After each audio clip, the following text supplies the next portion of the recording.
Bien, alors bonjour à tous. Désolé d'occuper le temps dévolu à la digestion à ces sujets peut-être par trop éthérés. Mais voilà, on va parler de marxisme et de religion, peut-être de façon, j'espère, pas trop éthérée.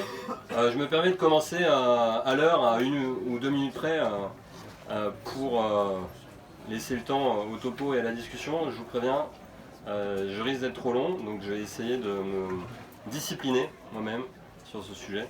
Et je préfère du coup commencer à l'heure. Alors le sujet de ce topo, c'est pas exactement marxiste et religion, hein, puisque le rapport des divers courants communistes révolutionnaires avec les religions instituées depuis près de 2 siècles, bon, c'est en soi un sujet évidemment passionnant, mais je vais ici remonter beaucoup plus loin, à la manière un peu euh, voilà, quand on caricature les topos, bon voilà, on comprend un phénomène contemporain, bon on va remonter jusqu'au néolithique, et ben on va aller peut-être encore plus loin, vu que voilà, on a affaire à un phénomène relativement ancien et néanmoins qui n'est jamais tout à fait identique à lui-même. Mais je ne vais pas refaire le topo de la dialectique de ce matin. Voilà, ne serait-ce que par incompétence évidemment, mais c'est le préalable qu'on a tendance à dire dans ces cas-là. Alors donc on va essayer de cerner quand même d'un point de vue marxiste ce qu'est cet objet difficile à définir qui est la religion, et en esquissant forcément un peu à gros traits une histoire de la religion. Voilà, je crois qu'on m'entend mieux là. On fera au passage, je l'espère, un petit essai de la méthode du matérialisme historique et par conséquent tout de même toute modestie gardée dialectique. Plutôt que de définir cette méthode dialectique, qui était l'objet notamment du topo de ce matin, de Clément, on va essayer de la mettre en pratique en revenant un instant à certains classiques sur le sujet pour commencer avec des idées claires. Alors je m'excuse de ne pas avoir de PowerPoint, mais si vous y tenez, de temps en temps je vous montrerai des petites images ou des petits titres de façon à faire genre. Donc on va commencer par Marx, idéologie, religion. Ah oui, c'est super bien présenté comme ça. Alors on sait que la religion relève chez Marx de ce qu'il appelle plus large, d'un phénomène plus large qu'il appelle l'idéologie. Et on connaît par ailleurs la formule d'Engels, selon laquelle les idées des humains, c'est une formule qu'on trouve aussi chez Marx avec des petites nuances, ne sont que les reflets plus ou moins abstraits des choses et des processus réels. Là je cite l'anti-Dühring. L'expression qui peut prêter à confusion parce que si on voit bien comment par exemple la bureaucratie céleste de l'ancien panthéon chinois, alors là regardez, je vais vous montrer une super image que vous voyez pas, voilà, mais c'est la bureaucratie céleste. Donc dans l'empire chinois, donc c'est pas compliqué, les dieux c'est comme l'empire, donc il y a un empereur et des mandarins, et voilà, il y a une hiérarchie mandarinale. Donc là, quand on dit reflet, on voit bien quoi.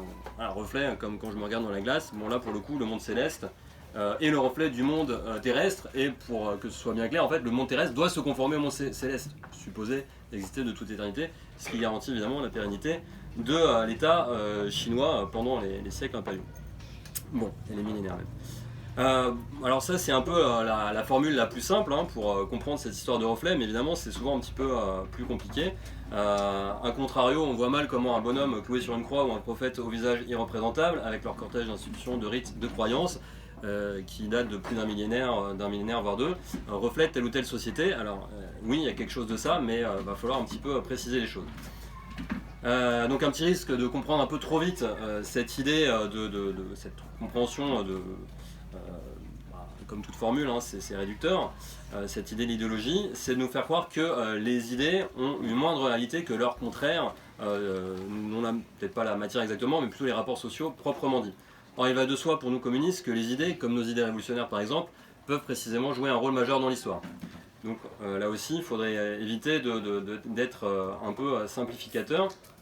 Déjà dans un texte de jeunesse, publié dans les manuscrits dits de 1844 évidemment, Marx notait que dans sa philosophie, dans la réalité, dit-il, le droit privé, la morale, la famille, la société civile, l'État, etc., on pourrait ajouter la religion, demeurent, mais ils sont devenus, donc dans la réalité tout ça, ça demeure, mais ils sont devenus des moments, des existences et des modes d'être de l'homme qui n'ont pas de valeur pris à part. C'est-à-dire que la religion également n'a pas de valeur pris en tant que telle. On ne peut pas faire une histoire de la religion indépendamment de tout le reste. D'ailleurs, en quoi une religion, bon, voilà, c'est évidemment, vous voyez, le curé, c'est la paroisse, c'est c'est des fidèles, etc. etc. C'est un évêque au-dessus. Bon, c'est pas juste des idées, quoi. Lionel, est-ce que tu peux parler un peu plus fort, s'il te plaît? Ouais, pardon, excusez-moi. Je me rends pas compte, donc faut me dire, hein, j'ai pas de retour, si ce n'est de Carl. Merci. Dans l'idéologie allemande, rédigée peu après en 1845, donc, par Marx mais aussi Engels, partant de l'idée que c'est à partir, je cite, hein, à partir des hommes réellement actifs et de leur processus de vie réelle que l'on montre le développement des reflets et des échos idéologiques de ce processus. Paf, on retrouve le reflet et l'idée ensuite d'écho, un petit peu différente. Ils poursuivent donc en écrivant que les élucubrations du cerveau humain, je cite, sont elles aussi des sublimations nécessaires du processus matériel de leur vie, donc des hommes, empiriquement constatables et liées à des conditions matérielles. Par conséquent, la morale, la religion, la métaphysique et tout le reste de l'idéologie, ainsi que les formes de conscience qui leur correspondent, ne conservent plus leur apparence d'autonomie, sous-entendu qu'elles avaient dans la philosophie préexistante, ou dans l'histoire des idées. Elles n'ont ni histoire, précisément, ni développement. Développant leur production et leur commerce matériel, ce sont au contraire les hommes qui transforment avec cette réalité qui leur est propre, et leurs pensées et les produits de celle-ci. Nos pensées sont aussi des productions humaines. Et d'ajouter cette formule célèbre, ce n'est pas la conscience qui détermine la vie, c'est la vie qui détermine la conscience. Dans la première façon de voir, donc façon de voir idéaliste on va dire, on parle de la conscience comme individu vivant. Dans la seconde, qui correspond à la vie réelle, on parle des individus eux-mêmes, réels et vivants, et on considère la conscience uniquement comme leur conscience.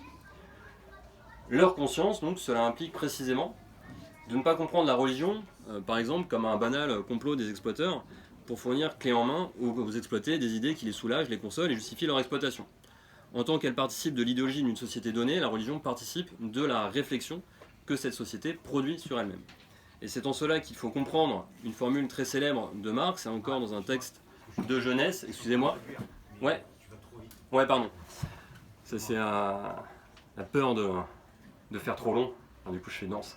Mais donc, c'est en ce sens donc, qu'il faut comprendre une formule très célèbre de Marx, qui se trouve aussi dans un texte de jeunesse, qui est la critique de la philosophie du droit de Hegel, texte qui date de 1843.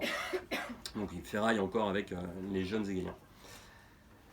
Et c'est le moment où Marx en fait se livre à une accumulation de plus ou moins synonymes, tout en disant à chaque fois des choses un peu différentes, pour caractériser la religion.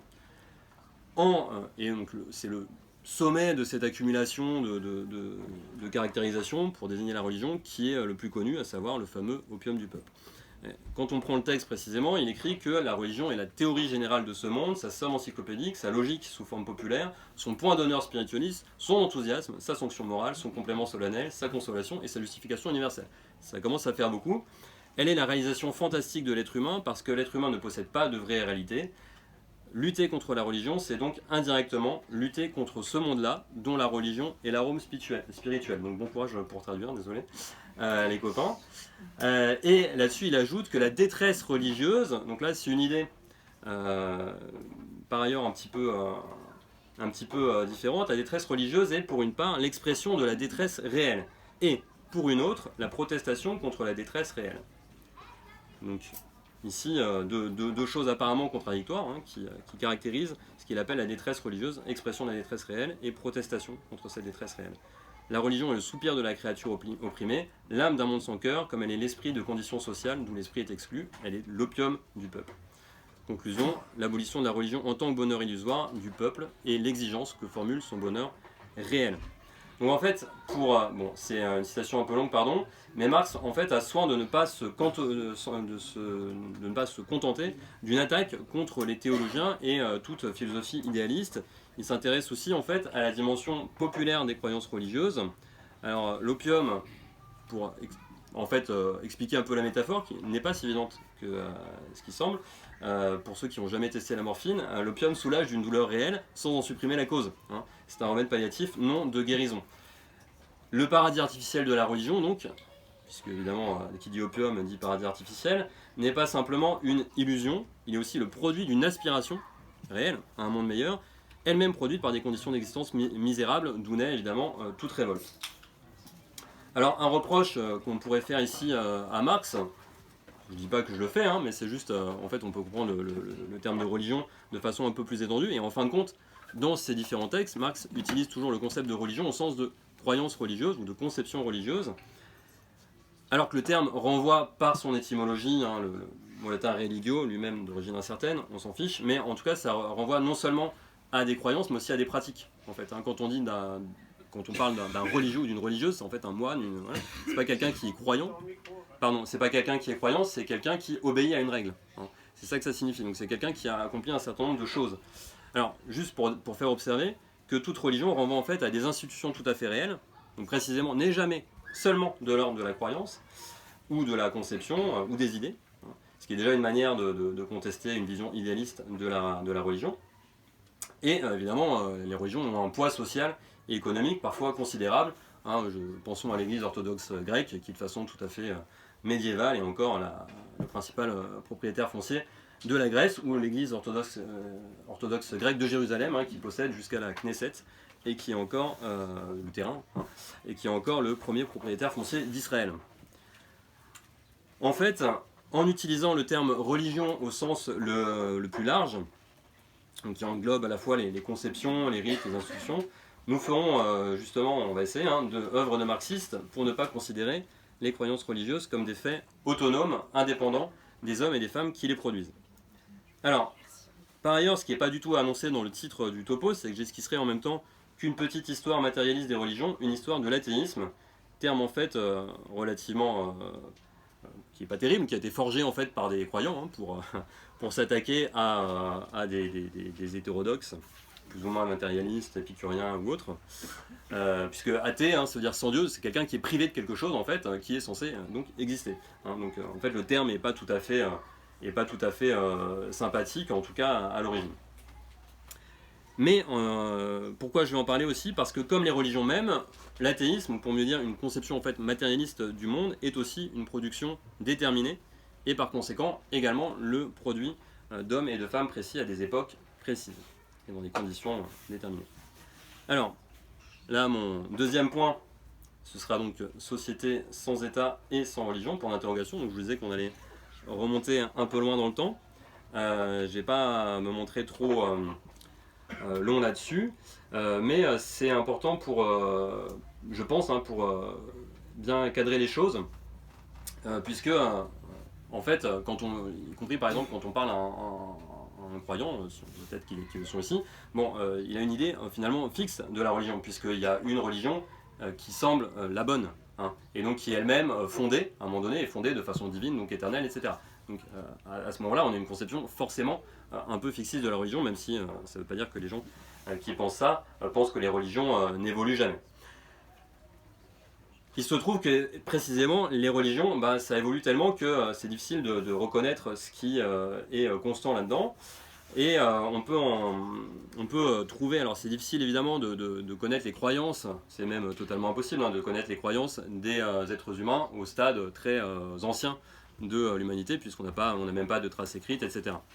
Ça c'est un petit peu compliqué, mais on peut retrouver quelque chose, hein, du fonctionnement religieux de certaines sociétés préhistoriques en allant regarder plutôt d'un point de vue justement marxiste, pour rejoindre un peu Engels qui parlait du communisme primitif, donc en allant regarder les sociétés sans classe et sans État. Et en fait c'est précisément quelque chose qui a frappé les premiers voyageurs européens dès qu'ils ont mis le pied par exemple en Amérique, hein, et qu'ils ont découvert des sociétés donc, qui n'avaient pas d'organisation étatique et de religion instituée étatiques aussi, comme par exemple les Incas, l'Empire Inca, les Aztèques, etc.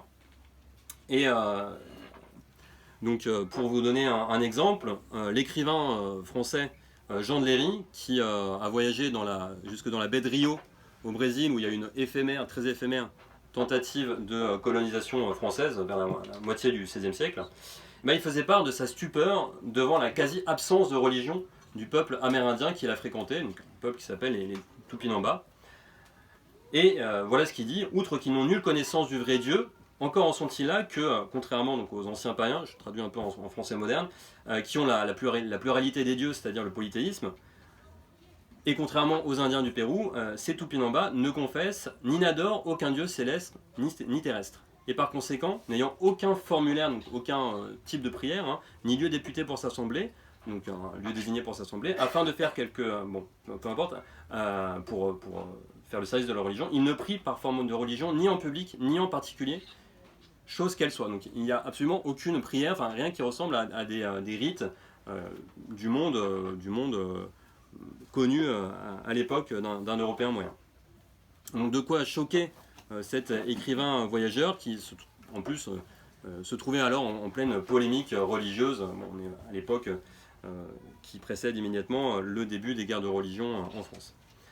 Alors cet auteur s'emploie non seulement à démontrer qu'il y a cependant quand même une forme de religion chez ces Amérindiens, donc non seulement dans ce qu'on appelle aujourd'hui l'animisme, c'est-à-dire qui consiste en gros à personnifier et diviniser tout à la fois les forces de la nature, donc voilà, Thor, le tonnerre, ce genre de choses. Là, en l'occurrence, précisément, le tonnerre est personnifié comme une divinité secondaire du nom de Tupan. Bon, mais ces sociétés connaissent même une espèce de forme de messianisme, puisque dans cette région d'Amazonie, des peuples entiers suivent parfois une espèce de messie qu'on appelle Caraïbe, et ils vont à la recherche de la terre sans mal, terre qui se situe en fait dans un lieu censé exister vraiment, enfin sur cette terre quoi, mais qui est simplement difficilement accessible en fonction d'une certaine souffrance, d'une certaine ascèse, ce genre de choses. Bon. Donc quelque chose qui frappe beaucoup un chrétien de l'époque, et on voit que dans cette conception religieuse, même qui peut être apportée aux sociétés préhistoriques, il y a quelque chose qui n'est pas seulement de l'ordre un reflet au sens naïf du terme qu'on peut donner à ce terme de la vie réelle, mais qui tient aussi de la protestation contre la détresse réelle dont parlait Marx dans le texte que je lisais tout à l'heure. C'est-à-dire qu'il y a à la fois des choses qui vont justifier un certain ordre social, y compris dans ces sociétés anciennes, ça je vais y revenir, mais aussi des choses qui montrent qu'en fait on a une sorte de cristallisation dans les idées religieuses d'espérance collective, etc. Alors, de telles sociétés, je le disais, ne sont pas pour autant sans ordre, même si elles sont sans État, sans classe sociale. Elles ne sont même pas sans inégalité, donc il y aura un topo là-dessus, donc il y a des inégalités entre hommes et femmes. Voilà. Et la justification de ces rapports sociaux s'exprime aussi sous une forme religieuse. 4 siècles après cet auteur, donc après Jean de Léry, dans son ouvrage très connu qui s'appelle Triste Tropique, l'anthropologue Claude Lévi-Strauss témoigne ainsi au sujet d'un autre peuple amazonien du même coin qui s'appelle les Nambiquara. Un peuple où les rôles économiques et sociaux des hommes et des femmes sont très distincts. Donc il témoigne du fait que, je cite, après la mort, les âmes des hommes s'incarnent dans les jaguars, mais celles des femmes et des enfants, tenez-vous bien, sont emportées par l'atmosphère où elles se dissipent à jamais. Cette distinction explique... Pas cool. Cette distinction explique que les femmes soient bannies des cérémonies les plus sacrées. Donc il y a voilà, il y a vraiment des cérémonies qui sont propres aux hommes, justement parce qu'ils ont ce statut à part d'avoir en fait l'immortalité de l'âme, contrairement du coup aux autres, via un système de réincarnation. En somme, il semble bien, même si c'est évidemment très compliqué de généraliser, et là je le fais à partir de 2 exemples, ce qui est peu, voilà, mais il semble bien que les religions primitives, j'emploie le terme sans jugement de valeur, ou premières, donc, ne soient pas seulement de l'ordre de la croyance abstraite, ni même du rite concret, mais qu'elles aient aussi une fonction à la fois de justification du réel et de protestation contre la vie réelle, en ouvrant par la fiction des horizons paradisiaques.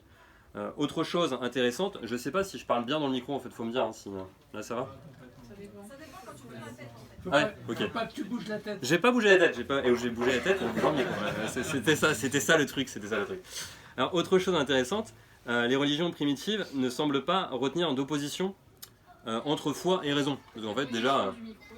ouais, peut-être. Déjà, l'idée même de raison, c'est quelque chose d'assez récent, enfin, qui a toute une histoire, voilà. Mais par ailleurs, et l'idée de foi aussi, en fait, c'est-à-dire qu'attribuer une volonté au tonnerre, par exemple, qu'est-ce que ça a d'irrationnel en l'absence de connaissance de l'électricité ? Je voudrais le savoir, enfin, je veux dire, c'est pas absurde. Voilà. Même, et d'ailleurs, c'est pour ça que la totalité, à peu près, des peuples animistes connus fonctionne comme ça, c'est le principe. Même la fameuse terre sans mal, dont je vous parlais, c'est un genre de paradis, mais c'est un lieu sur terre, quoi. Enfin, pas loin, bon, faut juste bien le chercher. Donc, vous voyez qu'on n'est pas dans l'ordre de quelque chose qui doit se vivre comme une croyance où on abdique sa raison, on dit, bah oui, là, je fais confiance, je dis que cette religion est vraie parce que j'ai cette conviction intime sans pouvoir la justifier. Non, là, c'est pas ça, c'est juste aussi un système d'explication, voilà.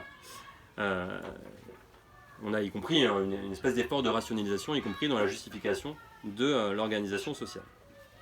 Alors, je vais avancer un peu dans le temps, et mon nouveau titre, ce sera donc de ce que les classes sociales font à la religion, pour voir un petit peu ce que la classe sociale, finalement, l'existence de classes sociales change à la religiosité d'une société donnée. Alors, plus près de nous, le développement des inégalités sociales avec en très gros ce qu'on a appelé la révolution néolithique, avec donc l'agriculture, l'élevage, la naissance du stockage et la sédentarisation. Donc la révolution néolithique a produit des organisations religieuses avec elles des rites, des croyances, des mythes tout à fait différents. Et un trait commun à ces religions, alors on parle souvent du polythéisme, par opposition au monothéisme, judaïsme, christianisme et islam.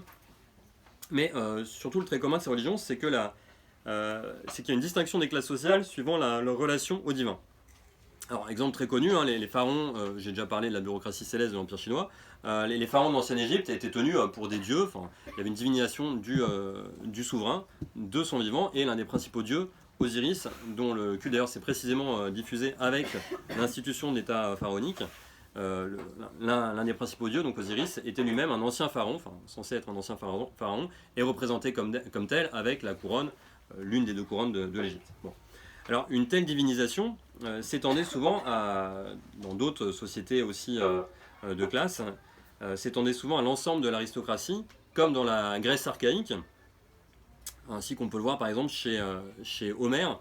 Alors, c'est mieux avec un PowerPoint de citer le début de l'Iliade, mais c'est pas tous les jours qu'on peut faire ça dans un topo. Voilà, donc si on prend le début de l'Iliade, le fameux poème épique d'Homère, hein, ça commence par une adresse à la muse, donc une déesse qui inspire le poète. La colère chante la déesse, celle du Péli d'Achille, etc. Donc il parle du fils de Pélée, Achille qui est lui-même fils d'une nymphe, et d'un homme qui est lui-même fils d'une autre nymphe. Hein, donc à partir du moment où on parle d'un héros, terme qui désigne précisément un homme qui est d'origine divine, à un degré ou un autre, à partir du moment où on parle d'un héros, on évoque sa filiation. Hein, le Pélide et l'Atride, ce sera, au début du même texte, hein, ce sera Agamemnon, roi de Mycène, je crois, je ne sais plus. Non, j'ai une connerie. Bon, bref, peu importe. Qui est lui-même fils d'Atrée, lui-même descendant de Tantale, fils de Zeus. Donc on a une filiation des familles aristocratiques qui sont toutes en fait censées descendre à un moment ou à un autre d'un dieu. Et donc qui se distinguent entre guillemets par la race, quoi. Enfin, il y a vraiment une racialisation des rapports sociaux qui est présente en fait dans à peu près toutes ces sociétés polythéistes. Et les héros grecs ont pu servir du coup d'ancêtres mythiques aux familles de l'aristocratie pour se justifier. Et c'est pas un hasard d'ailleurs si les poèmes d'Homère, et là c'est intéressant aussi sur comment évoluent les religions, hein, les poèmes d'Homère, plutôt attribués à Homère, bon, on va pas refaire le débat, mais ils sont parvenus jusqu'à nous parce qu'à un moment donné ils ont été couchés par écrit, parce que c'était des poèmes qui se transmettaient de façon orale, ils ont été couchés par écrit dans la cité athénienne par ce qu'on appelle un tyran, donc une espèce de dictateur qui s'appelait Pisistrate, qui avait besoin en fait de mettre en avant cette poésie pour les besoins de, on va dire, pour le dire très rapidement, sa propagande, l'exaltation de sa cité. Hein, il se trouve que la déesse Athéna, la déesse protectrice de la cité, joue un certain rôle dans les poèmes homériques, notamment l'Iliade, hein, où elle est du côté des Grecs contre les Troyens, et évidemment dans l'Odyssée, où elle est la copine en toute circonstance du fameux Ulysse. Bon. Lui-même, issu d'une famille noble qui prétendait descendre de Poséidon, Pisistrate a incorporé ses poèmes donc, dans la grande fête annuelle civique, ce qu'on appelait les Panathénées, et il aurait même, selon un historien grec Hérodote, utilisé un stratagème vraiment, une pure mystification religieuse hein, pour faire valoir son lien avec Athéna, c'est-à-dire qu'à un moment donné où il revenait en armes à Athènes, il a fait habiller, donc selon Hérodote, c'était une certaine femme nommée Phia qui avait 4 coudées de haut, moins 3 doigts, donc qui était très grande, donc impressionnante, quoi, et d'une grande beauté. Ils ont armé cette femme de pied en cap, et ils l'ont déguisée comme, avec vraiment tous les attributs d'Athéna, et ils ont crié partout, Athéniens, recevez favorablement Pisistrate, Athéna qui l'honore plus que tous les autres hommes, le ramène elle-même dans sa citadelle. Et le bon peuple, selon le même historien, y aurait cru. Bon, je ne sais pas si c'est vrai, mais ce genre d'anecdote dans toute l'histoire antique, hein, chez les historiens antiques, est assez courante. Les historiens chrétiens sont beaucoup moins fans de ce genre de petits traits, mais c'est des stratagèmes assez courants, voilà, notamment utilisés par les fondateurs de cités. On trouve la même chose dans l'histoire romaine, Donc le fait de prétendre qu'on a, mais vraiment, c'est les historiens le rapportent comme ça, quand on raconte qu'on a vu, qu'on a eu une vision d'un dieu en songe, et après ça permet de justifier une politique, etc. Et c'est assumé comme des ruses. Bon. Alors c'est d'ailleurs au sein de l'élite cultivée athénienne qu'on trouve un témoignage radical d'une remise en cause des croyances communes en matière religieuse. Donc c'est chez Platon, qui, philosophe de la cité athénienne, bon, lui tout à fait antidémocrate, qui insiste, donc c'est dans la République, qui insiste sur le mauvais exemple que donnent au peuple les mythes, qui représentent, donc notamment ceux d'Homère, qui représentent les dieux se combattant, se trahissant, trompant leurs semblables et les humains mortels. Ainsi, ça c'est pas chez Homère, c'est chez Hésiode, mais peu importe, Cronos, le père de Zeus, Jupiter, qui castre son père Ouranos. C'est ça qui explique l'écume de la mer, la naissance de Vénus et d'autres choses. Quand même la conduite, donc selon Homère, quand même la conduite de Cronos et la manière dont il fut traité par son fils serait vraie, même si c'était vrai. Je crois qu'il ne faudrait pas les raconter si légèrement à des êtres dépourvus de raison et à des enfants. Mais, donc, dépourvus de raison, ça veut vouloir dire femmes, esclaves, voilà. Mais qu'il vaudrait mieux les ensevelir dans le silence, et s'il est nécessaire d'en parler, on doit le faire en secret devant le plus petit nombre possible d'auditeurs. Donc les mythes ne sont pas à la mettre à la portée de tous, parce qu'en fait le problème de Platon, en l'occurrence, c'est de fonder une cité idéale, c'est le projet de la République, c'est pour ça que ça s'appelle comme ça, et donc de lui donner une religion adaptée, religion qui va en fait se débarrasser d'une partie de ces anciens mythes, ou ne plus les considérer que comme des allégories, hein, c'est-à-dire comme des images qui sont censées nous dire quelque chose, mais il faut être suffisamment futé pour les comprendre, et ne pas faire l'amalgame entre fiction et réalité, comme le font les enfants. C'est pour ça qu'on ne peut pas leur dire ces mythes, hein, parce qu'ils ne vont pas comprendre. Voilà. Donc, ça suppose en fait une remise en cause assez radicale, mais qui est par ailleurs relativement acceptée. Bon, Socrate, il a eu des problèmes pour son rapport au Dieu, mais c'est une autre histoire. Mais c'est relativement accepté quand même à l'époque de Platon. Alors, et son idée en fait, c'est que les dieux étant des êtres parfaits, ils ne peuvent adopter des comportements qu'on leur attribue, ces comportements qu'on leur attribue, qui sont ceux de jalousie, colère, tromperie, etc. En fait, ça c'est plutôt les comportements de l'humanité ordinaire, donc c'est l'humanité qui forme les dieux à son image, et ça c'est vraiment chez Platon. Ça ne veut pas dire que les dieux pour lui n'existent pas, hein, mais pour lui c'est en fait c'est par la raison qu'on accède à la connaissance du divin, et donc aucune foi ne peut aller contre la raison, et donc il ne s'agit de tenir pour vrai que ce qui apparaît comme conforme à la raison. Voilà. Alors, je fais de nouveau un micro saut dans le temps, pour vous faire rencontrer un autre philosophe grec dont on ne parle pas beaucoup entre marxistes, et pourtant Marx le connaissait pas mal, hein, qui a eu une importance considérable dans l'Antiquité, et qui n'est autre qu'Épicure, qui est, donc pour le situer, c'est fin du 4e siècle, début du 3e siècle avant notre ère, et donc philosophe qui a formé l'idée que les dieux existent bien. Seulement, tenez-vous bien, ils en ont rien à secouer des humains. Bon, ils sont globalement indifférents à l'humanité. Ça ne veut pas dire qu'ils ne nous envoient pas une vague idée de la connaissance de leur existence, mais voilà, ils vivent sans nous, très loin. Et ils ne se mêlent guère donc de la vie des hommes. Et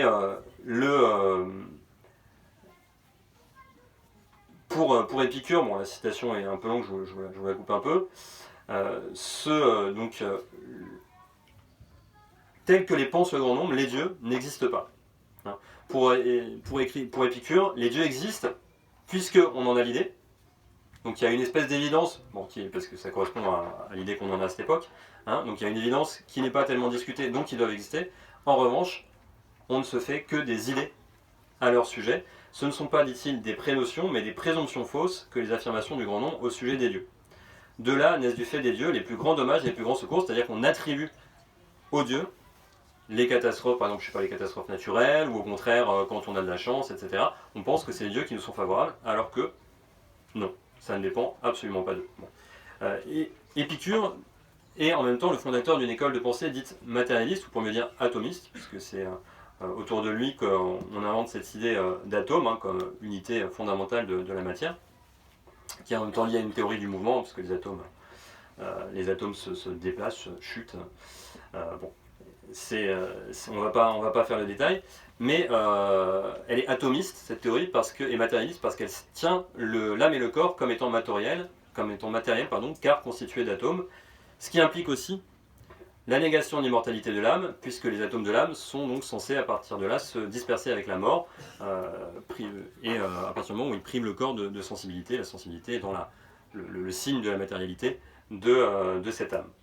Alors, pour le peu qu'on puisse dire de cette philosophie, dont la plupart des traces en fait ont été détruites, notamment par les chrétiens, pas que, mais notamment, le maintien de l'idée de Dieu dans l'épicurisme, c'est la condition en fait d'une espèce d'éthique, d'une espèce de morale qui est, en fait d'une philosophie, qui est réservée à une mince élite, qui est en fait celle des disciples d'Épicure, qui en fait, ils ont besoin d'idées de Dieu, pourquoi ? Pour leur ressembler. C'est-à-dire que le philosophe, c'est celui qui va tenter de vivre comme les dieux, c'est-à-dire en étant indifférent à tout ce qui ne dépend pas de lui, et notamment, je sais pas, les richesses, le pouvoir, ce genre de choses.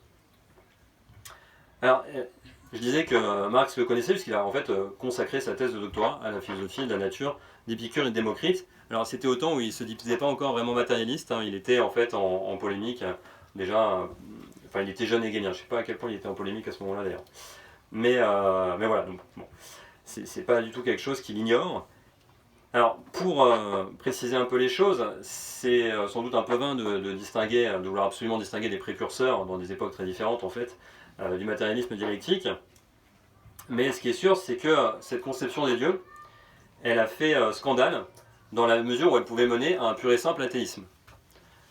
C'est-à-dire que à partir du moment où on dit que les dieux existent, mais qu'en fait ils nous sont indifférents et qu'ils ne se mêlent pas des affaires des hommes, à partir de moment-là, à quel moment vraiment ces dieux nous sont encore d'une utilité, l'idée même de Dieu nous a encore d'une quelconque utilité. Et c'est ce que lui reproche par exemple Cicéron, qui est lui-même orateur très connu du siècle de César à Rome, mais qui est aussi lui-même un philosophe d'une haute obédience, en l'occurrence stoïcien. Alors, très populaire dans les premiers siècles de l'Empire romain, cet épicurisme, donc qui a, par certains aspects, a des côtés un peu religieux, parce que c'est un fonctionnement en fait de secte. Cette philosophie doit subir une multitude d'attaques à cause de ces accusations d'athéisme, et tout ce qu'on a retenu dans le terme courant d'épicurisme, c'est-à-dire le fait de cultiver le plaisir, en fait, c'est pas vraiment ce qu'on en a fait. C'est pas un hédonisme, quoi. C'est pas jouissons sans entrave. Mais surtout, les derniers coups contre l'épicurisme ont été portés par le christianisme au moment où il est devenu religion d'État de l'Empire romain. Alors, j'y reviendrai un petit peu plus tard, donc je vais avancer un petit peu. Alors, je vais parler, dans le temps qui m'est imparti, j'espère. Ouais, on va peut-être un peu dépasser quand même. Je vais parler un peu du christianisme et de la manière dont il a pu émerger. Alors, ce qui me semble intéressant dans tout ça, c'est que, pour le christianisme, là où ça peut nous éclairer sur pas mal de choses au sujet des religions, c'est que c'est une religion qui a évolué de façon particulièrement spectaculaire, puisque c'était d'abord un mouvement de type messianique, juif, et strictement juif, donc cantonné dans la Judée romaine. Donc une petite secte, et en peu de temps, 2-3 siècles, c'est devenu la religion d'État de l'Empire romain. Ce qui n'est pas rien, avant de structurer un tout autre type de société, à savoir la société féodale.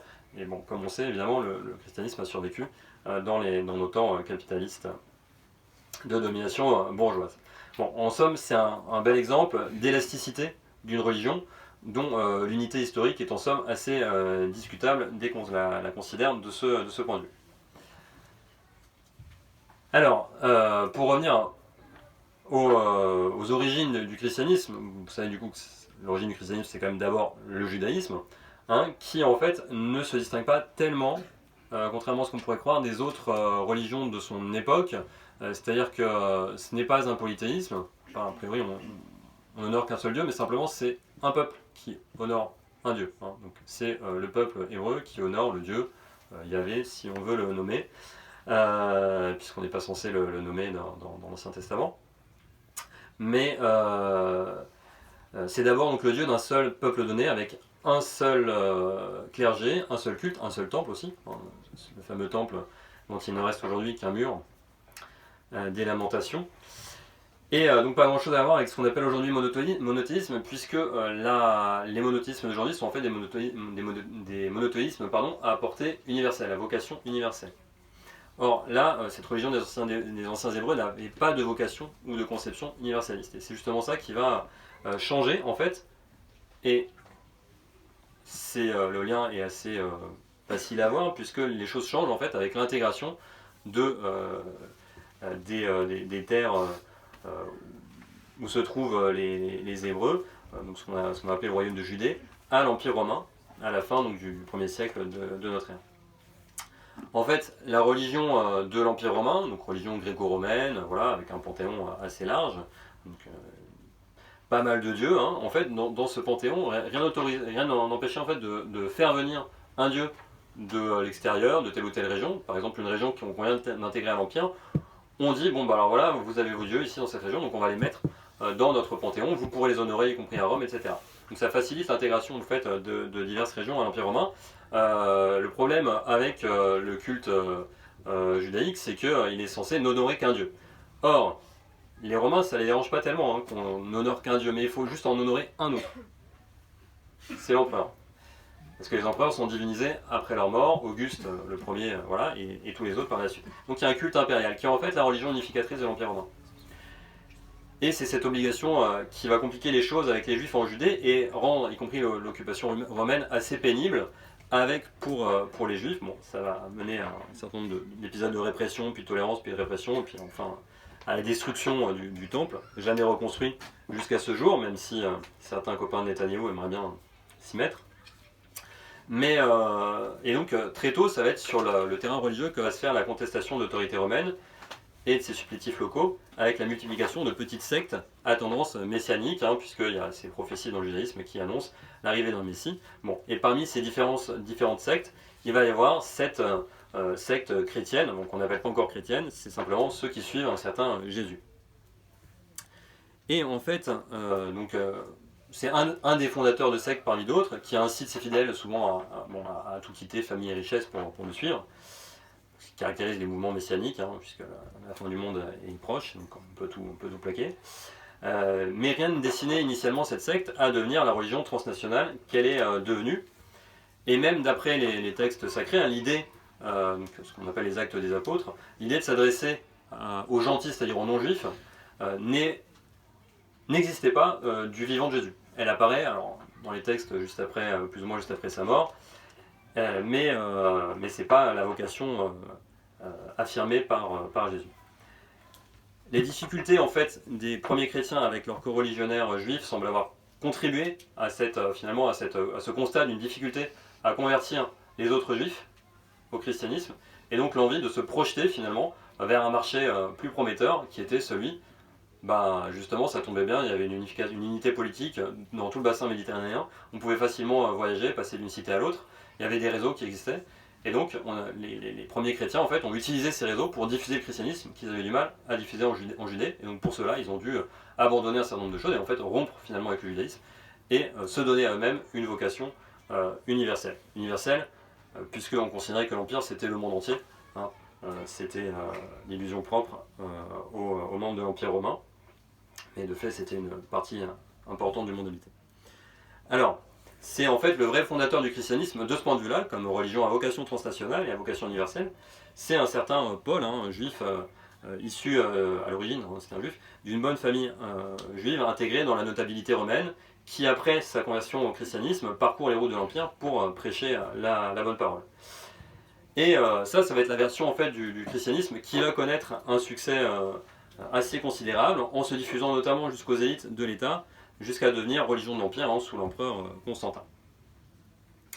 Alors, il semble que l'existence préalable du culte impérial, donc d'une religion d'Empire, une religion en fait unique pour l'Empire, en dépit du polythéisme, il semble que ça ait facilité la transition d'une religion d'État à une autre. D'ailleurs, ça se traduit encore aujourd'hui par le fait qu'on appelle le pape le pontife, ce qui est à l'origine un titre que portait l'empereur.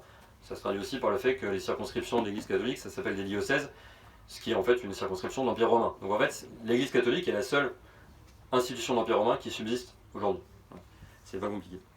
Alors, donc il y a un partage du pouvoir en fait entre l'empereur et le pape de Rome, aussi l'empereur de Constantinople et le pape de Constantinople, bon, puisqu'il y a deux empires romains.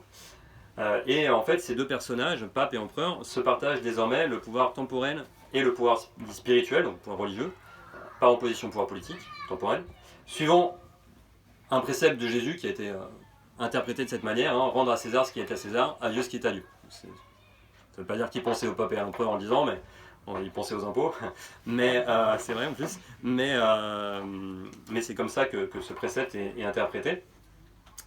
Et par ailleurs, autre chose qui impose ce partage des tâches, on va dire, c'est y compris la doctrine formulée par ce même Paul, l'apôtre Paul, dit Saint Paul par les catholiques, sur le respect dû à l'autorité politique. C'est-à-dire c'est un devoir du chrétien de respecter les pouvoirs en place, bon, avec tout un tas de nuances, mais globalement ça enseigne une certaine patience sur le plan politique, n'est-ce pas? Voilà. Bref, la version du christianisme qui a triomphé, c'était celle, en fin de compte, qui se trouvait la plus conforme à l'organisation politique et sociale du moment. Reste que là où les choses sont toujours un petit peu plus compliquées, c'est que les idéaux de pauvreté, l'idéal de pauvreté, c'est un idéal qui existe toujours en fait, même dans l'église d'aujourd'hui, avec évidemment toutes les contradictions qu'on peut imaginer, mais ces idéaux de pauvreté du christianisme primitif, qui ressemblent par ailleurs beaucoup au refus des richesses prôné par les sectes philosophiques dans tout l'Empire romain, hein, épicuriens, stoïciens et autres. Bon, alors ces idéaux de pauvreté, toujours transmis par les textes et proclamés au moins par l'Église, et ben, ces idéaux n'ont jamais été oubliés, c'est-à-dire qu'on retrouve cette idée de religion comme justification de la misère, et en même temps protestation idéologique, hein, sur le plan des chimères, certes, mais contre la misère, elle, réelle. Alors ça, donc le christianisme n'aura de cesse de marcher sur ces deux jambes, hein, qui définissent chez Marx l'opium du peuple. Justification de la misère, protestation contre la misère. Ce qui explique d'une part que l'Europe médiévale va, je fais un raccourci historique, hein, sans entrer dans le détail, mais va bientôt se couvrir de monastères tenus par des moines faisant vœu de pauvreté et où s'entassent les richesses issues du surproduit agricole de la société féodale. C'est pas la moindre contradiction. D'autre part, ça explique aussi que les grandes révoltes populaires pendant tout le Moyen-Âge et encore pendant une bonne partie de l'Ancien Régime, jusqu'à, y compris par exemple la grande révolution anglaise, anglo-écossaise du XVIIe siècle, eh bien, ces grandes révoltes populaires s'expriment dans des termes religieux, au moins en partie dans des termes religieux. Alors, de ce côté-là, on a le choix. L'épisode le plus complexe, donc le plus riche, c'est sans doute celui de la réforme dite protestante dans les années 1520, je ne vais pas m'étendre sur tout ce qui se passe. Alors, la réforme protestante, elle est assez importante, on verra pourquoi, mais il faut préciser d'emblée que ce n'est pas du tout la première fois qu'une hérésie religieuse s'accompagne de révoltes et de transformations sociales. On a lu ça pendant tout le Moyen-Âge. Exemple parmi d'autres, hein, la révolte menée par un certain John Ball, comme une balle, au XIVe siècle en Angleterre, hein, qui brûle les châteaux, etc. Bon, avant de se faire évidemment trahir, décapiter, je ne sais plus ce qui lui arrive exactement, c'est pas joli. Voilà. Autre exemple donc là c'était vraiment une révolte à la fois religieuse et violemment égalitaire, hein, au nom du fait que les riches finalement ne sont pas du côté de Dieu.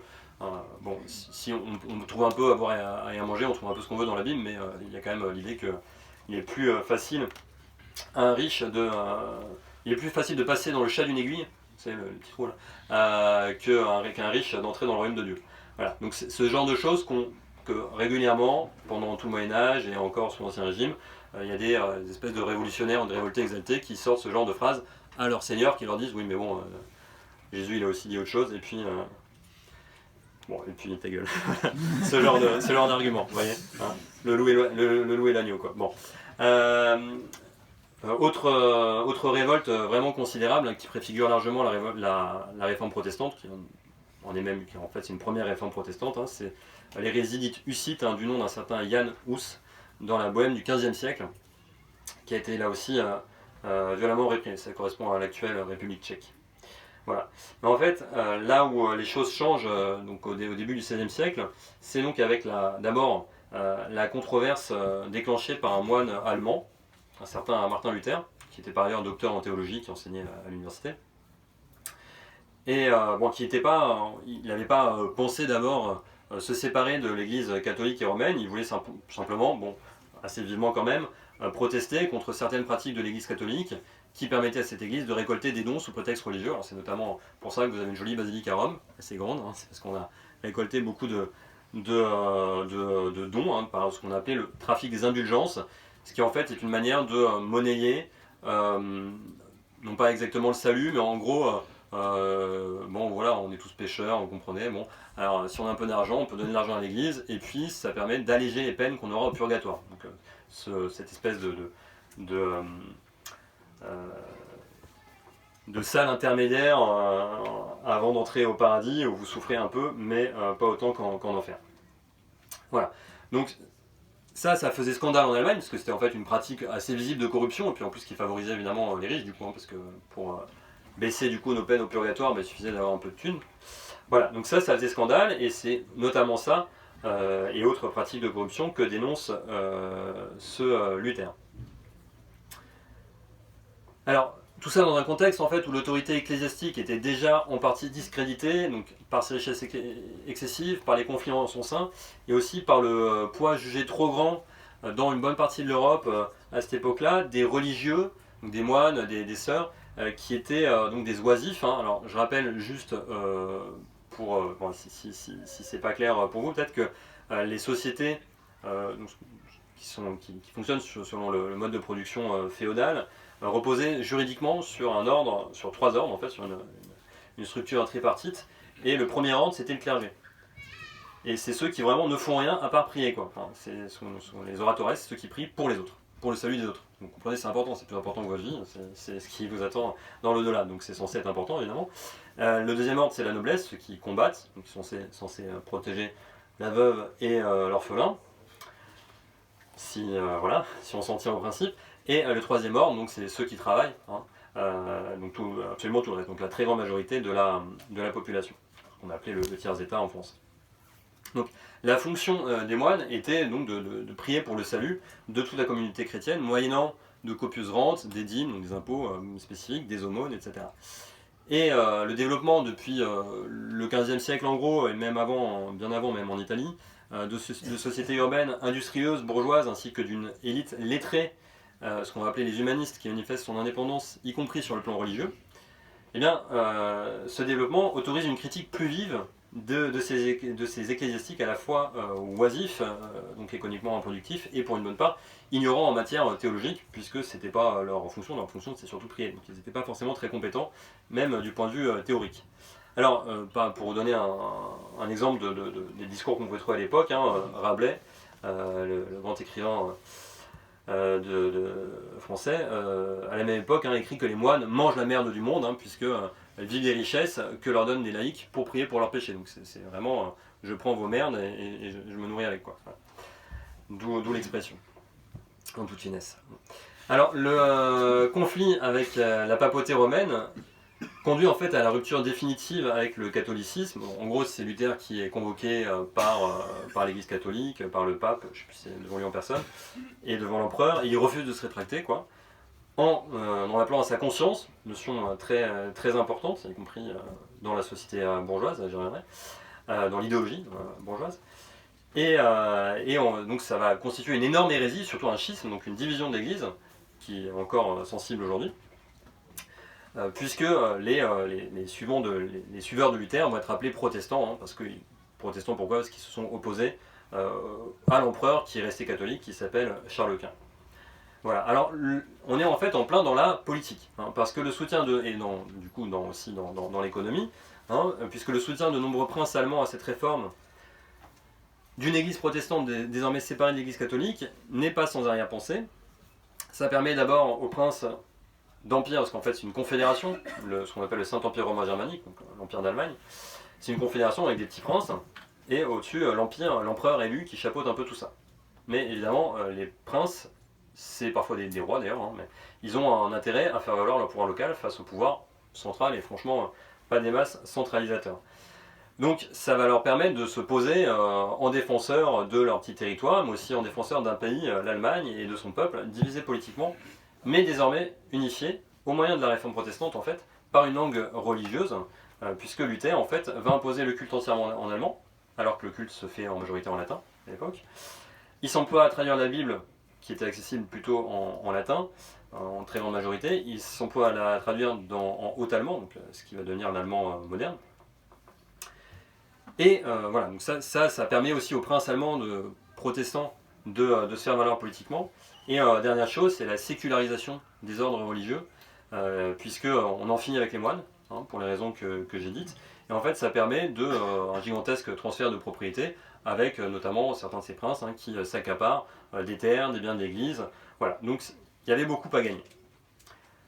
Seulement voilà, là où c'est un petit peu plus compliqué encore, c'est que Luther, là, il venait de s'en prendre à toute une tradition catholique, donc à toute la théologie, à tous les dogmes, aux ordres catholiques, à ses chefs, jusqu'au pape. Tout cela au nom d'un retour à l'esprit du christianisme supposé primitif. Et donc, ce rejet des autorités, ça se traduit sur le plan doctrinal, sur le plan théorique, par l'idée de ce qu'il appelle le sacerdoce universel. Alors, c'est l'idée, c'est assez simple, hein, c'est l'idée qu'en fait, tout chrétien, à partir du moment où il est baptisé, ça fait pas grand-chose quand même, avant même que vous sachiez parler, et ben, tout chrétien est prophète, prêtre et roi. Donc, à ce moment-là, chacun est libre d'interpréter l'écriture, chacun est libre d'en déduire un peu ce qu'il veut. On est censé être guidé par Dieu, mais bon, vous voyez le problème à partir du moment où on n'y croit pas des masses. Ça fait, mais même à partir du moment où on y croit, ça va poser beaucoup de problèmes aux catholiques et aux protestants eux-mêmes, comme on va le voir. Ça pose un problème politique, d'autant plus que, c'est pas les temps démocratiques non plus, hein, mais Luther fait un abondant et exceptionnel pour l'époque usage de l'imprimerie. Technologie encore toute nouvelle, elle n'a même pas un siècle, un demi-siècle d'existence, et ça permet à ses écrits, en plus qui sont en langue allemande, donc largement accessibles, de se diffuser extrêmement vite. Et quel succès, puisque ralliant Luther, qui ne leur avait pourtant en fait rien demandé, des milliers de paysans se soulèvent dans les années 1524-1526, donc très peu de temps après après la rupture avec Rome en fait, dans plusieurs régions du Saint-Empire, jusque dans la France actuelle, qui en fait était dans l'Empire germanique, donc l'Allemagne, une partie de la Lorraine, de la Franche-Comté. Et donc c'est en 1525 que les représentants de ces paysans, rassemblés dans la région de la Souabe, publient un manifeste connu sous le nom de 12 articles qui mêlent des revendications économiques, politiques et religieuses. Alors j'en cite 2 articles, je ne vais pas vous lire tous les 12. Le 4e, n'est-il pas contraire à la fraternité entre les hommes, n'est-il pas contraire à la parole de Dieu, que le pauvre homme n'ait pas le droit d'attraper du gibier, de la volaille et du poisson. Donc ça fait référence aux interdits seigneuriaux, de se saisir de certains biens qui sont réservés aux nobles qui ont le droit de chasse. Car lorsque le Seigneur Dieu créa l'homme, il lui donna le pouvoir sur tous les animaux de la terre, sur la terre, l'oiseau dans les airs et les poissons dans l'eau, etc. 5e point, les seigneurs se sont appropriés les ressources des forêts. Même chose, c'est un monopole des nobles. Si le pauvre homme a besoin de bois, il doit l'acheter le double de son prix. Par conséquent, tout le bois qui n'a pas été acheté devrait être restitué à la communauté. Donc vous voyez, des idéaux pour une économie paysanne communautaire relativement égalitaire. Donc, ça ne va pas jusqu'à proclamer la fin de la noblesse, mais on a des proclamations qui sont encore plus radicales chez un théologien, une espèce de Luther bis, mais en plus énervé, et qui va devenir le plus célèbre meneur et théoricien associé à cette guerre des pauvres, donc un théologien qui s'appelle Thomas Müntzer, et qui est d'abord un luthérien parmi d'autres, mais qui va aller jusqu'à dénoncer les princes impies, donc tous ceux qui en fait valident une certaine extorsion des richesses, et il va se faire le traducteur sur le plan théologico-politique des aspirations paysannes. Alors bon, je fais court sur ce point, vous doutez de la fin, on saurait si on était dans le communisme depuis le début du XVIe siècle. Mallarmé, animé d'une foi naïve parce que millénariste, donc la révolution ici, si on l'appelle comme ça, elle a pour but de hâter la fin des temps, donc le retour du Christ et le jugement dernier. Donc c'est un objectif en soi qui est, il est vrai, un peu compliqué. Mais les troupes des princes allemands et lorrains massacrent tour à tour les différents foyers d'insurrection. Et Luther, notamment, s'engage pour exalter, exciter la répression, en écrivant notamment pourfende, frappe et étrangle qui peut, et il ajoute des formules du type tuez-les tous, Dieu reconnaîtra les siens, enfin s'il y a des innocents on verra après. La formule tuez-les tous, Dieu reconnaîtra les siens, ça date de la répression de l'hérésie cathare au début du XIIIe siècle. Donc c'est aussi une formule authentique, mais là c'est à peu près le même délire. Alors si j'avais un PowerPoint, je vous montrerai un très beau texte en français du XVIe siècle qui évoque la terreur des petits nobles français de l'époque. Hein. Donc c'est un mémorialiste qui s'appelle Martin du Bellay, qui écrit: en ce temps se leva en Allemagne un populaire, donc une émeute, quoi, une révolte, qui voulait maintenir, donc qui tenait l'hypothèse, qui revendiquait tous les biens être communs, donc qui revendiquait que tous les biens devaient être communs, sous lequel prétexte se mirent ensemble 14 ou 15 000 vilains, c'est-à-dire paysans, pour marcher droit en Lorraine et de là en France. Bon, il y a tout un contexte où l'armée française, la noblesse française est affaiblie par les guerres d'Italie, et ça n'empêche pas de se rassembler un peu en catastrophe et de massacrer tout ce monde. L'auteur conclut: Onc, depuis cette défaite, ne fut nouvelle que cette canaille se dut rassembler. Donc, on n'a plus eu de nouvelles de cette canaille. Voilà. Alors, vous voyez qu'on aurait le tort vraiment de résumer ces événements au seul plan religieux. D'ailleurs, je n'ai pas évoqué ici certains points de dogme qui vous intéressent sûrement beaucoup, comme est-ce que le Christ est réellement présent dans le pain et le vin au moment de la scène. Chose tout à fait sérieuse à l'époque. Et pas inintéressant sur le plan philosophique, mais vraiment, mais voilà, c'est quand même, on peut vraiment avoir une analyse entièrement politique. Même de ça d'ailleurs, mais bon. Mais on aurait tort en tout cas de minimiser aussi les conséquences de tel événement, puisque quelque temps, je vais essayer de faire court sur la fin, voilà, non, mais juste pour dire que la contestation de l'Église romaine, c'est aussi derrière, et la réforme protestante, c'est aussi derrière la réforme en Angleterre, avec Henri VIII, vous savez, qui a besoin de justifier le fait qu'il veut divorcer de sa femme, et le pape ne lui autorise pas, donc il se sépare de l'Église d'Angleterre, ce qui donne aujourd'hui l'anglicanisme. Bon. Mais l'anglicanisme, ça a l'air un peu trivial comme ça, mais en fait ça permet aussi d'exproprier un certain nombre d'ordres religieux, etc. Et donc en fait de donner un petit coup d'accélérateur à ce que Marx appelle l'accumulation primitive, hein, donc le fait en fait que une bonne partie des terres change de main, et du coup que sur fond de cet affaiblissement du clergé anciennement catholique, désormais anglican, eh bien, un certain nombre de fortunes se constituent. Voilà. Autre chose, les aspirations républicaines d'autres protestants, qui sont les protestants de Hollande, elles vont se traduire par une des premières révolutions bourgeoises, en fait, savoir la révolution la guerre d'indépendance des Provinces-Unies, donc fin du XVIe siècle, qui s'émancipe de la couronne espagnole. Autre chose encore, juste pour vous donner l'idée en fait des justifications religieuses qu'on trouve dans les premières révolutions bourgeoises. Bon, c'est quand même le point de départ de la révolution anglo-écossaise, pas seulement anglaise, ça commence en Écosse, c'est pour ça que je l'appelle anglo-écossaise. Au XVIIe siècle, c'est le moment où le clergé, les pasteurs en fait protestants écossais revendiquent le droit de pouvoir, c'est leur fonctionnement en fait, de pouvoir élire les membres de leur clergé, un fonctionnement plus démocratique que celui de l'anglicanisme. Donc vous voyez, tout ça peut avoir une certaine importance, et d'ailleurs les aspirations utopiques de telles communautés et les persécutions dont elles faisaient l'objet les ont amenés à rêver à une terre promise, et les ont poussés à l'immigration, et on les retrouve sur les rivages américains, où les puritains protestants d'Amérique n'ont pas tardé à se révolter contre la métropole anglaise lors de la guerre d'indépendance des États-Unis, avec un programme démocratique bourgeois farci d'un utopisme évangélique dont Trump est le dernier avatar. Vous savez que c'est Dieu qui l'a sauvé d'une balle dans la tête, évidemment. Et je vous apprends rien. Voilà. Alors, je vais... bon, là, il faut que je fasse vraiment court, parce que j'ai en fait normalement 2 parties. Alors, comment je vais faire? Alors, d'abord, je voulais juste vous dire quelques mots. Je vais le dire, du coup, rapidement sur... Non, j'avais plus qu'une partie, pardon. Non, ça va mieux, pardon, j'ai eu peur. Donc sur la naissance, on va dire, de l'athéisme, et sur le fait en fait que ça se fait aussi à cette même époque. Alors,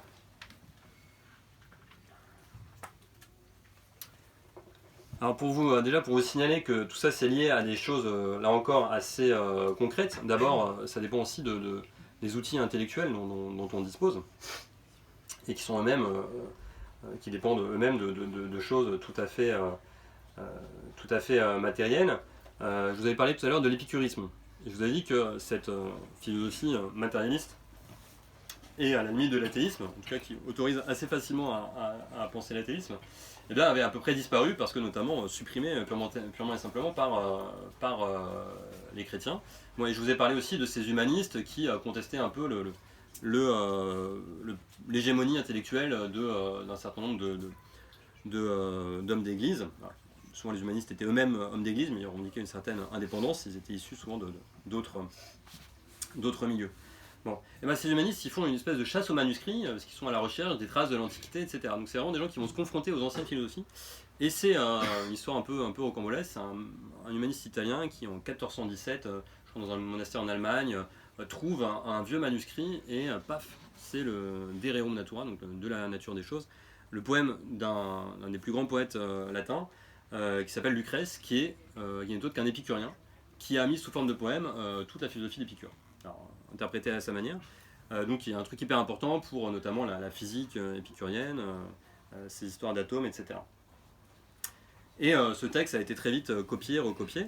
Et en fait, il y a un truc et puis ensuite imprimé, il y a un truc qui est assez caractéristique de ce qui se passe à cette époque, c'est le télescopage de plusieurs époques, de plusieurs cultures, aux yeux d'un certain nombre on va dire, d'intellectuels, quoi, qui se forgent du coup une conscience du temps, de l'histoire, qui est faite en fait de la conscience qu'il y a eu des idées parfois très différentes à telle ou telle époque, ce qui en fait donne une certaine après liberté d'interprétation et ce qui permet aussi de relire l'histoire du christianisme en fait à la manière, à ma manière, quoi, c'est-à-dire ce que je viens de faire, c'est-à-dire de considérer qu'il y a eu différentes interprétations en fonction y compris de l'évolution des sociétés, etc. Alors, je pourrais vous parler d'un lecteur de Lucrèce qui s'appelle Nicolas Machiavel, qui un peu reparle de vous savez, ces stratagèmes religieux, hein, c'est-à-dire le fait de se servir de se réclamer, enfin de dire qu'on a un contact privilégié avec une divinité pour justifier telle ou telle politique. Bon, ça, il en parle et notamment il évoque par exemple l'utilisation de Jeanne d'Arc, quoi. Il dit, bah voilà, ça c'était un truc du roi de France pour en fait gagner la guerre et ça a marché, voilà. L'histoire ainsi comprise, en fait, hein, c'est une histoire vraiment comprise sous l'espèce de l'humanité et non de la divinité, hein, on a l'impression que Dieu vraiment n'agit plus vraiment chez les textes d'un auteur comme Machiavel.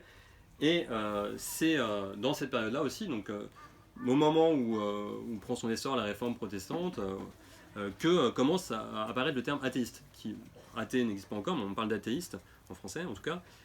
Et c'est un terme qui sert à caractériser un adversaire qui est un peu invisible, parce qu'en gros, de toute façon, on ne peut pas se dire athée à cette époque-là, mais chez beaucoup de polémistes religieux, notamment protestants, on trouve ce terme parce que visiblement ils ont un vrai adversaire. Enfin, ça a l'air d'être en partie un fantasme, mais pas que. Et ils parlent d'épicuristes aussi, épicuristes, athéistes, etc. Donc il semble qu'il se passe quelque chose aussi. Ils emploient aussi le terme machiavéliste, enfin, ils rassemblent un peu tout ça pour des raisons politiques qui seraient un peu longues à expliquer en raison du contexte. Et c'est à ce moment-là qu'on a une première peut-être affirmation assez nette de l'athéisme, même si le mot Dieu est encore prononcé, mais ça ressemble quand même pas mal à l'athéisme. C'est chez un Italien qui s'appelle Giordano Bruno, qui est lui-même un grand lecteur d'Épicure et qui est aussi un très grand physicien, bon, quelqu'un qui a toute une théorie du mouvement, des astres, enfin, qui a lu Copernic, etc. et qui est aussi un devancier de Galilée. Et lui, il évoque l'idée d'un Dieu qui est à peu près comme la nature, hein. Donc Dieu n'a pas de rapport à nous, dit-il. Donc là on retrouve l'idée d'un Dieu indifférent qu'on a chez les épicuriens. Il n'en a que dans la mesure où il se communique aux effets de la nature. Donc la nature, bon, les effets de la nature, c'est la nature, point, quoi. Enfin, voilà, c'est la conséquence de quelque chose qui est Dieu. Donc, bon. De sorte que s'il n'est pas la nature même, il est certainement la nature de la nature, il est l'âme du monde s'il n'est pas l'âme elle-même. S'il n'est pas l'âme elle-même. Bon, tout ça est un peu métaphysique, mais vous voyez que c'est quelque chose qui sans doute mérite le bûcher, et c'est effectivement ce qui va lui arriver, quand bien même il disait que en gros ça c'était pour les philosophes, on pouvait en discuter entre gens bien choisis, quoi, et que le peuple il n'avait pas besoin de savoir tout ça. Donc il avait une certaine prudence qui aurait pu le sauver, mais ça n'a visiblement pas suffi. Voilà. Alors, pour conclure, je vais sabrer encore un peu. Pour conclure ce pas très bref éclairage, j'espère que ça éclaire un peu. On a vu ce que j'essaie de montrer, c'est qu'une conscience critique de la religion a pu naître à partir d'un regard historique sur les religions entendues comme des productions humaines, des productions de l'humanité à des époques données, et ça on l'a vu même chez des personnages tenant pour acquis l'existence d'un ou de plusieurs dieux. Platon condamnant les anciens mythes pour refonder une religion civique, Luther voulant rétablir le christianisme primitif, mais du coup faisant toute une histoire d'une espèce de dégénérescence pour lui, mais bon, ça veut dire qu'en fait tout a foiré quoi, depuis le premier siècle du christianisme, à ses yeux. Thomas Müntzer, qui voulait châtier les riches au nom de l'idéal évangélique de pauvreté, tout ce travail finalement le matériau religieux comme un matériau humain qui conforme à un objectif politique. Alors, dernière chose qu'on peut remarquer, c'est que les religions décrites, parce qu'elles s'appuient sur des textes produits à des époques souvent très lointaines, ça vaut pour les récits homériques si on veut, mais qui étaient déjà décalés à l'époque de la démocratie athénienne, mais l'Ancien Testament des Hébreux, le Nouveau Testament qui remonte à l'Empire romain, le Coran, tout ça, ça témoigne de formes juridiques, par exemple, et sociales très anciennes. C'est que des textes qui tiennent l'esclavage pour un fait établi, par exemple. Toute chose qui pousse en fait à un jeu sans fin, et évidemment toujours actuel, de réinterprétation et de réactualisation de ces textes en fonction des contextes, avec toujours l'alternative entre une lecture totalement littérale des textes et donc forcément réactionnaire, une interprétation souple, forcément relativiste, en l'absence d'intervention divine, pour mettre tout le monde d'accord. Voilà, alors si je me suis arrêté dans ce parcours au seuil de la première mondialisation capitaliste et au seuil des premières révolutions bourgeoises en Europe, parce qu'il me semble que tout en fait est à ce moment-là déjà joué. Mais c'est une façon de voir les choses, vous me direz ce que vous en pensez. Mais à mon avis, c'est pas un hasard si c'est à ce moment précis que l'unité religieuse de l'Europe vole en éclats. Le temps du capitalisme en matière religieuse, c'est, si je puis dire, celui de ce que Luther appelait le sacerdoce universel, pour pasticher son terme, puisque chaque individu est désormais responsable de sa croyance. Et si vous parlez un tout petit peu religion avec plein de gens, ils vont dire bah oui, mais chacun son truc. Bon, ça c'est vraiment une idée typiquement bourgeoise en fait, et en fait extrêmement récente. Si bien que la religion comme organisatrice de toute la vie sociale, avec ses institutions, ses rites, ne repose dans cette conception-là plus que sur du sable, sur le terrain mouvant de la conscience individuelle et donc de ses caprices, en l'absence d'intervention divine évidemment. Le terrain idéologique pour le nivellement par le capitalisme de l'humanité, tout entière constituée d'individus, de forces de travail isolées et équivalentes face au capital, est ainsi prêt à servir. Et je voulais terminer par une citation de Lénine, mais on n'a qu'à se garder Lénine et tout ça pour la discussion. Voilà. Bah, je vous remercie. Désolé d'avoir été long.